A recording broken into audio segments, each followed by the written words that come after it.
Préparer l'insonorisation de studios qui serviront à la diffusion de programmes audiovisuels est un véritable challenge, surtout dans un environnement temporaire destiné à disparaître après l'événement sportif du siècle en France. Je vous propose de découvrir comment l'excellence technique d'Egis a été mobilisée pour répondre aux demandes de l'organisation des Jeux Olympiques et Paralympiques de Paris 2024 en optimisant l'expérience audiovisuelle des spectateurs proposée par les diffuseurs médias.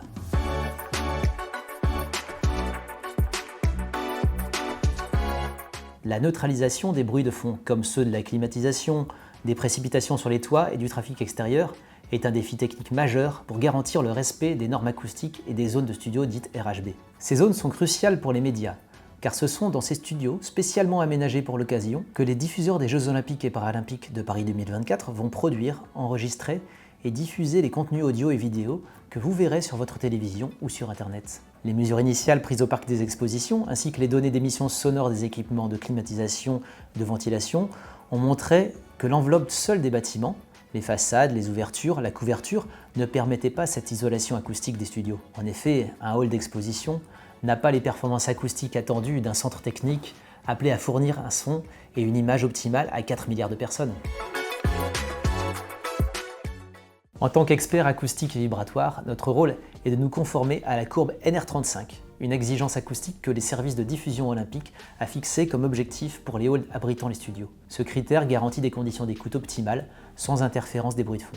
Pour proposer une solution adaptée à l'existant, nos équipes ont développé un modèle acoustique pour caractériser les niveaux sonores extérieurs et concevoir les protections appropriées.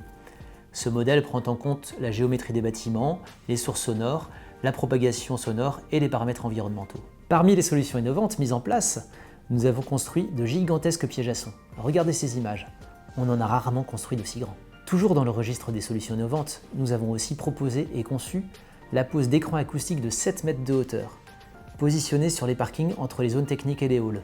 Maintenus par des échafaudages lestés, ils sont entièrement démontables, réalisés sans fondation et redoutablement efficaces d'un point de vue acoustique et structurel. Nous avons également préconisé le remplacement des lanterneaux de désenfumage, des canalisations d'eau pluviale, ainsi que l'utilisation de déflecteurs et de bâches acoustiques pour limiter le bruit des précipitations. À l'issue de ce travail, nos dernières mesures de réception ont démontré le respect de la courbe NR35. Nous avons respecté l'exigence du client en matière de bruit de fond en tous les emplacements recevant les studios. À l'intérieur de ceux-ci, on atteint même le silence parfait.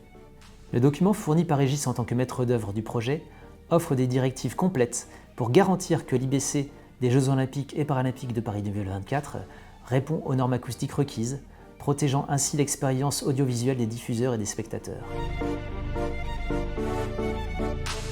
Le travail sur l'acoustique de l'IBC à Paris-Le Bourget a été un exemple typique de collaboration entre les différentes compétences présentes dans le groupe Egis. C'est une véritable fierté pour le travail de nos équipes et une reconnaissance de l'excellence technique d'Egis, mise au service des défis du plus grand événement sportif du siècle en France. Les 10 000 journalistes qui vont venir travailler à l'IBC durant la période des Jeux Olympiques et Paralympiques de Paris 2024 vont bénéficier de conditions acoustiques d'un niveau comparable à leur studio habituel. C'est une réussite issue d'un effort coordonné de l'ensemble des équipes d'ingénieurs d'Egis impliquées sur le projet.